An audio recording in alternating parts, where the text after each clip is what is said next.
दिसंबर तक आतंकवादियों का अटैक हो सकता है। इस चीज में मत रहिए कि आईसिस के आतंकवादी पकड़े गए हैं। आईसिस के आतंकवादी पकड़े गए हैं तो मतलब आईसिस हैज रीइमर्ज्ड। मैंने एक चीज डिक्लेयर की थी भारत विचार पे कि आईसिस हैज रीइमर्ज्ड। कहा था नहीं कहा था? डू यू रिमेंबर और नॉट? डिड आई टेल और डिडंट आई टेल? मैंने कहा था आईसिस हैज रीइमर्ज्ड, आईसिस फिर उभर के आ रहा है, आ चुका है। कहा था ना मैंने कहा मुझसे लिखवा लो आईसिस हैज रीइमर्ज्ड। बिल्कुल वही बात हुई। और मैंने कहा था 25 से 30 के बीच अटैक होगा। ये भी कहा था मैंने कहा पूरी पूरी संभावना है अटैक होने की। ये जो तैयब एर्दोगन कहता मैंने 115 जिहादी पकड़े हैं, 124 जगह छापा मारा, ये सब बकवास है। This is all to create a illusion, everything is controlled, we have apprehended everybody. मैंने तब भी कहा था यूरोप में अटैक हो सकता है, मैंने कहा तब भी दुनिया में कहीं और अटैक हो सकता है।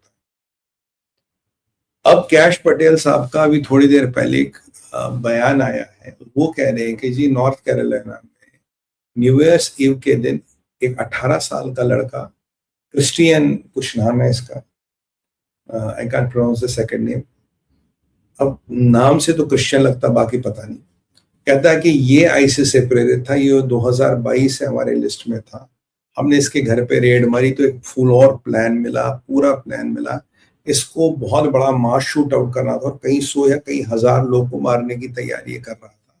और इसने लिखा था I want to do jihad, मैं जहाद करना चाहता हूँ, I want to be the king of jihad और समथिंग समथिंग, मतलब मैं जहाद के रास्ते पे जाके मैं जहाद करना चाहता हूँ, इस लड़के ने कहा था।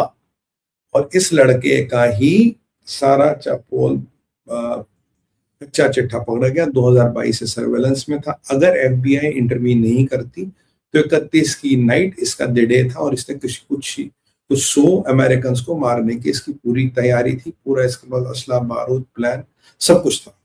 ये बंदा आईसिस से प्रेरित है। तो यानी कि आईसिस आइडियोलॉजी अभी भी मरी नहीं है। जब मैं आपको कह रहा हूँ आईसिस इज रिमर्जिंग तो उसको सीरियस ले लीजिए। आईसिस इज रिमर्जिंग और आईसिस का रिमर्जेंस हमें दिख रहा है। यानी कि अमेरिका में न्यू ईयर्स ईव पे भी आप मारे जा सकते हो, आप स्विट्जरलैंड में भी मारे गए हो, यहाँ न्यू ईयर ईव पे भी मारे गए। तो काफी लोगों ने इस साल यूरोप में क्रिसमस और न्यू ईयर मनाए नहीं कि भाई कोई अटैक ना हो जाए। ये एक कटु सत्य है, ये एक वास्तविकता है। और ये जब मैं ये ममदानी की बात कर रहा था, मैंने कहा अगली बार जब अमेरिका में अटैक होगा तो उसके तार कहीं ना कहीं न्यूयॉर्क से जुड़ेंगे। अगर ममदानी साहब पहले थोड़ा कुर्सी पे बैठ गए होते, ये नॉर्थ कैरोलिना में नहीं, ये तो न्यूयॉर्क में बैठते हैं, वही अपनी दुकान खोलते हैं, वही अपना हिसाब किताब जमाते और सही टाइम पे आने पर अटैक करते।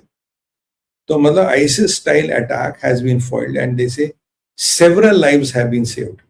बहुत सी जिंदगियों को हमने बचाया है जो मारी जाती फोकट। ये कैश पटेल कहते हैं, एफबीआई के हेड, एफबीआई के डायरेक्टर कहते हैं, मैं नहीं कहता हूं। तो मैं तो सिर्फ ये कह रहा हूं जो मैंने प्रेडिक्शन दी थी बॉस, वो बिल्कुल सच्चाई है। और I still think the people in Canada should be careful. Canada वाला अब केयरफुल हो। मैंने जापान को लेकर प्रेडिक्शन की थी, वो भी सच्चाई।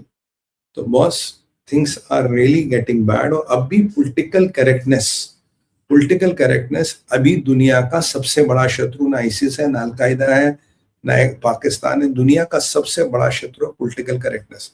अब भी दुनिया पॉलिटिकली करेक्ट होना चाहती है और they don't want to call spade a spade, that is where the problem is. और जब तक ये प्रॉब्लम रहेगी दुनिया की ऐसी तैसी होती रहेगी। और यार you have to be successful every time. उन्हें तो एक बार सक्सेसफुल होना, अगर वो एक बार सक्सेसफुल हो गए आपकी बाट लगा देंगे boss, they will finish you up. You have to be successful every day to save yourself. Defence is always a costly business, going and eliminating them and taking them out is always a cheaper business. ये पाकिस्तान का case हो या बांग्लादेश का case हो या जहादियों का case है, you have to go and take them out while like the Israel does it. Israel का बेस्ट तरीका वहीं जाके वहीं ठोकते, वहीं मार कुटाई होती। अगर वो आपके क्षेत्र में आएंगे आपका खून बहेगा, आपके मार कुटाई होगी। Do you want to do this or do you want to go to their territory and screw these people? बस जितना मैं जियो पॉलिटिक्स में रोज रोज घुसता हूँ उतने स्केरी पिक्चर्स आते हैं, उतने डेंजरस ख्याल आते हैं।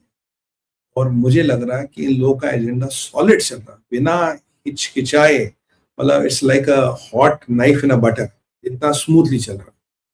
तो बाकी हमारी नजर तो रहेगी और हम इसका अध्ययन करते रहेंगे। कुछ भी हमें रेड फ्लैग लगेगा, कुछ लगेगा तो आपके पास इसको जरूर लाएंगे और हम इससे डिस्कस हम आपसे ये डिस्कस जरूर करेंगे।